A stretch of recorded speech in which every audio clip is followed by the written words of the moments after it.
ମୁଁ ଅଛି ଘଟଗାଁରେ। ଆଉ ମୁଁ ଏବେ ଦେଖନ୍ତୁ ମୋ ପଛରେ ମନ୍ଦିର ଅଛି, ମା ତାରିଣୀଙ୍କର ମନ୍ଦିର। ଇଏ ହେଉଛି ସେ ମନ୍ଦିର। ଏ ସପ୍ତାହରେ ଏଇଟା ମୋର ଦ୍ୱିତୀୟ ଟ୍ରିପ୍। ମାନେ ସମୟ ଥିଲା ମାଆଙ୍କୁ ଦେଖିଦେବି କହିକି ଦେଖିପାରୁନଥିଲି, ଏବେ ସମୟ ମିଳିଛି। ଆଉ ଏ ସପ୍ତାହରେ 2 ତାରିଖରେ ଆସିଥିଲି, ଆଜି 6 ତାରିଖ, ସୋମବାର ଆସିଥିଲି, ଆଜି ଶୁକ୍ରବାର। ତ ଏମିତି ଦର୍ଶନ ମାନେ ମାଆଙ୍କ କୃପା ଲାଭ ହେଇଛି, ଲୋକ ଏମିତି କାହାକୁ ବୋଧେ ମିଳିନଥିବ।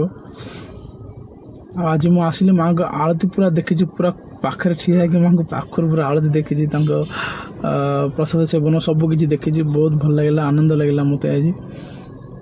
ତ ଏତିକି ମାଆର ଏତିକି କୃପା ଲାଗିଥାଉ କି ମୋତେ ଯେବେ ଯେବେ ବି ଏଠିକି ଆସିବାକୁ ସୁଯୋଗ ମିଳିବ, ମୁଁ କେବେ ପଛେଇବିନି, ଆଗ ବାହାରି ଆସିବି ଗାଁରୁ, ଆଉ ମାଆକୁ ଦେଖିକି ଯିବି ପୁଣି।